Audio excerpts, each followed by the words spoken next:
Hello everyone, welcome back na naman tayo mga idol sa ating YouTube channel, Bagong Pilipinas Old Queen TV mga idol.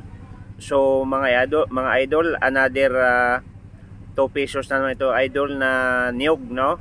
So kanina mga idol, meron akong na-video, yung video ko po nung 1984 na Andres Bonifacio po yon, pero magkaiba ang kanyang hugis mga idol. So ito mga idol ay ating ipapalabas itong another 2 pesos na makikita nyo mga idol. Andyan yung larawan ni Andres Bonifacio pa rin to mga idol, Republika ng Pilipinas 1981. So ang kanyang likuran mga idol, may nakalagay po dyan ay 2 pesos. Tapos nakalagay po dyan ay Cocos no Sipira. So yan po ang nakalagay po mga idol. At ang larawan nito mga idol ay si Andres Bonifacio pa rin. So mga idol, ang ating pag-uusapan bago tayo mapunta doon sa price itong ating lumang barya mga idol, ay nais ko po kayong anyayahan mag-subscribe, paki-like sa ating YouTube channel, Bagong Pilipinas Old Queen TV mga idol.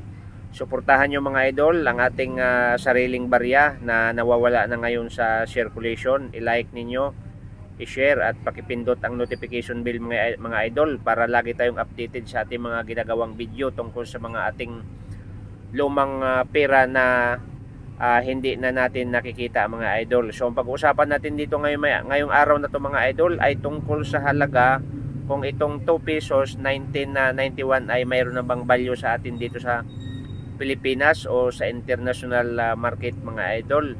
So siyempre alamin muna natin kung saan siya inisyo mga idol. Siyempre Pilipinas.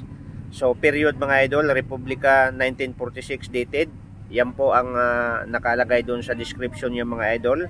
Year 1991 hanggat 1994. Value po ay 2 pesos. Composition stainless steel. Yan po ang kanyang composition. Ibig sabihin stainless tapos steel. Kaya pala matibay itong coins na ito mga idol, na kahit mahaba ng taon ay maganda pa rin ang kanyang hugis sa mga coins na ito mga idol. At ang kanyang bigat mga idol ay 5 grams at ang kanyang diameter 23.5 mm. Ang kanyang thickness mga idol ay 1.8 mm. So ngayon mga idol, pag-usapan natin itong 1991 2 peso coins, may value na ba? So yan ang pag-usapan natin ngayon mga idol, dahil itong pera na to mga idol ay mayroon na pong value. So magkano ba mga idol ang halaga sa bilihan nito sa online mga idol, no? So mayroong bumili mga idol nito ng $19, $19.95 mga idol, itong barya na ito mga idol. So ibig sabihin mga idol, malaki na.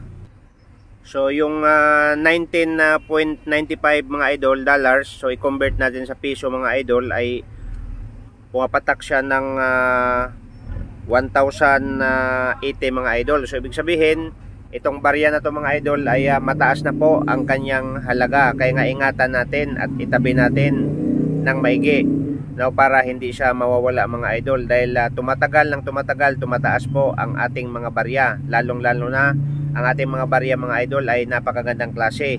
So iba't ibang uri mga idol ng presyo nito, depende sa klase sa ating barya. Mayroong bibili mga idol ng 20 pesos, ang pinakamagandang klase 30, 50 hanggat 100 pesos mga idol, depende sa presyo. Kasi di sa online mga idol, mayroong nagbibenta mga idol nito ng $4, $6.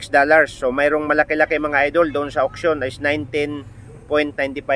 So ibig sabihin mga idol ay mataas na ang halaga sa bariyang ito. Kaya nga mga idol, nais ko kayong pasalamatan.